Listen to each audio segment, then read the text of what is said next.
Good evening. My name is John Rose, and I am president of Olympic Property Group. We're part of Pope Resources. What are we going to do tonight? This is a big day for us, really for all of us in the room. We're going to talk about three things tonight. We're going to talk about the Port Gamble Master Plan, the next 150 years for the town. We're going to be talking about that tonight. We're going to talk about the Kitsap Forest and Bay project, the effort to put 6,900 acres of land into conservation. And we're going to do an update on the environmental cleanup that's been going on for 10 years. What's the purpose of this meeting? The purpose of this meeting is to let people know what's happening early and often. That's our style. And people don't like surprises. What this meeting is not, it's not an official meeting of Kitsap County. Okay, so there will be many, many more official meetings. This is a meeting between Pope Resources and you. And so we're here to talk to you. And if you want to yell at us, scream at us, cheer us, praise us, it's about us and you, and it's about an information exchange and us being as transparent as we can about what's happening up in Port Gamble and around here. We do a lot of these meetings. It will not, all of this is being videotaped. It's being recorded. All the emails you guys send us, all of this will be packaged up and it will be sent to Kitsap County. It will be made part of their record. But just know that this isn't officially a Kitsap County meeting, although I think there are some county people here. We want to do a presentation for about 30 minutes. We're a little off time. I want to do Q&A for about 30 minutes. People will come to the microphone in the center. We have to be out of this room at 9 o'clock. And there's lots of different ways to get a hold of us if that just isn't, if we just haven't had enough quality time together. We have a lot of folks here that can help answer questions when I'm done speaking. I'd like the folks that are on my staff to please raise their hands. Okay, if anybody's ever been to a very cool thing in Port Gamble and you really like the way Port Gamble looks, I'd like to recognize the work these guys do. Please.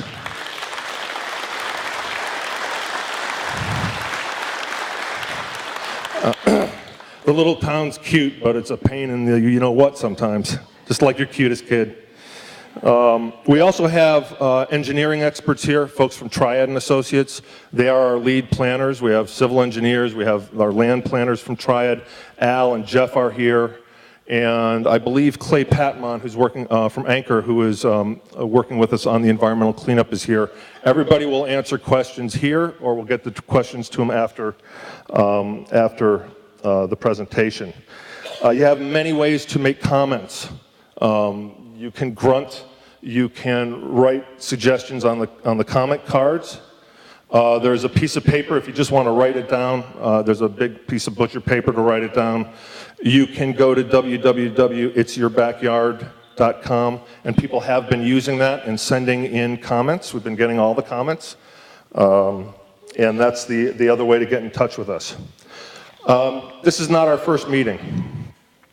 Was anybody at the 2006 meeting? Nice. Okay, if you made a comment and wrote it down, that comment is still alive, all right? In fact, there is a board in the back and a book in the back where we have captured all your comments from back then.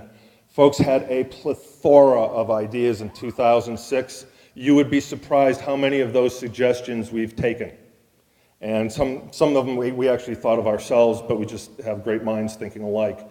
But about 50% of all the ideas have been put into place in the last 5 years, and you've all seen Port Gamble change a lot, and you're one of the reasons. Okay. The master plan, what is a master plan? You know, it's a blueprint for future development of the town.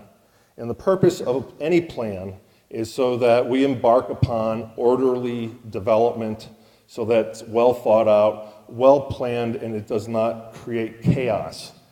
And it also, a really good plan, which is published and available, helps people see what's going to be happening in their neighborhood years before it happens. Okay, so that's the purpose of the master plan. And it's also what the county uses to do the approval. So we will create a master plan, which is drawings and maps, and then we will do studies. We will probably do 20 inches of studies. We'll be going through an EIS process, environmental impact statement process. There will be many more official public meetings and ways to contact the county after this meeting, and after we formally submit. We're looking to get a plan in the door after 10 years of getting ready at the end of 2012. That's when we're hoping to submit. So a full 6 months from now. Somebody asked me, well, can we still get ideas in, or is it too late? And I mean, we've been in the idea market for a while, and we do need to kind of narrow in, but as of today, no ideas are off the table, nothing's set in stone. I told somebody, the concrete truck just poured the concrete, but it hasn't hardened. But at some point, you gotta move on with it. But now is your time, if you have questions, comments, concerns, or ideas, to get it into us. These plans you see, they're schematics. Okay, they're pictures, they're not definite plans. They will be refined, they will evolve. What I hope they do tonight is I hope you read some of the fine print and just see what are some of the ideas. Of course, there's little boxes that represent homes and buildings and the hotel, but there's a lot of other words on there that just represent ideas that are in our heads that we're going to sort through in the next 6 months with our team and then finally submit at the end of December. A really important distinction. We had an earlier plan for the conservation that talked about changing the zoning in Port Gamble and around it. We are not working on that plan anymore. What you see before us is what's allowed in the zoning code today. So that's what's allowed in the zoning code. That zoning code was written back in 1999, 4 years after the mill closed. And the idea of the zoning code was to help the town get back on its feet, and it takes 20 years to do stuff like this anymore. In 1995, the mill shut down. We lost 85 great jobs. The town, like all timber towns on the Olympic Peninsula, has been in decline since 1920.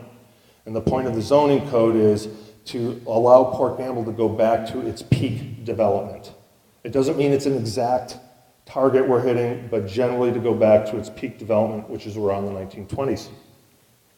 The one area that we might ask for a change to the zoning is, I think Port Gamble would be a cool spot for a winery, and I think it would be a really, really cool spot to do a creamery and some other agricultural industry like that. I don't think Bainbridge Island should have all the wineries in Kitsap County, and so I don't see why we shouldn't be having some of the fun as well. So that is one change that we're thinking about making, but we might wait and make that later.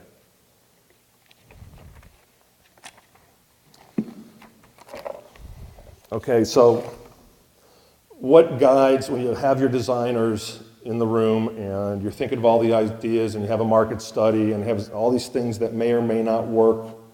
Our overarching theme, and I think one I hope some people that really love the town the way it is today is we're going to preserve the things that you love about Port Gamble, okay? And we're only going to add more things that you will love in the future. Okay, what makes Port Gamble great is not the great lawns, it's not even the views, it's that historic texture of the buildings. Okay, that's what makes Port Gamble the real place it is. It isn't a water view, it isn't the great grassy knolls, those things are all really nice additions, but what makes Port Gamble amazing is it's real and it's authentic. And the architecture represents a point in history in Puget Sound that is so intact that the federal government and our nation inducted Port Gamble into the Federal Register in 1966. That's a National Historic Landmark District, and it is one of only about 50 in the entire nation. I don't know how you feel about Port Gamble, but at least somebody in Washington thinks it was good enough to give it that kind of a rating. So, preserve what we love everything that we build. And then there's basic design goals, okay? First of all, little towns like this were born before the automobile. So if you go to Port Gamble today, you see that there's these little detached garages. It's because people didn't used to put their horse in a garage. And so the garages happened afterwards, okay? And little towns like this died when the Model A and the Model T went into mass production, because folks who lived in town now could move out of town and begin the commuting process. And that is what killed the small town all over America. And then people drove to malls, and they drove to this, and they drove to that. And little towns like Port Gamble lost their character. So the service station in town is the symbol of the decline. It was the last major building built in town that's still there. And from that point on, all the maps and pictures show less houses, less hotels, less houses, less businesses. And that's what happened all over America. And people want to go back to what Port Gamble is. And so we're just going to bring it back to what it was and what it should always be. And that is going to be a town that's going to represent its New England founding fathers. The roads and streets are going to be laid out in the original street grid. There's going to be alleys. There's going to be detached garages. There needs to be some place for the husband. And the thing that you like about Port Gamble, which is its character, which is made up of the buildings themselves, is only going to get amplified and better. And that's, I'd say, people's number one concerns we've heard through the years is, oh my God, what are they going to do to it? And it's just going to get better. Maybe the best example is the new wedding pavilion. Has anybody seen the new Hood Canal? Anybody been in there? To get that building designed, we hired 2 historians and hired a historic architect. And there's lots of folks who don't know Port Gamble that drive through there, and they don't stop and say, oh, what's that? Most people say, it's a pretty nice looking building, and they don't notice that it's really from a different era until they go inside. So if you like that, then that's the sense of what we have in mind as we go forward with Port Gamble.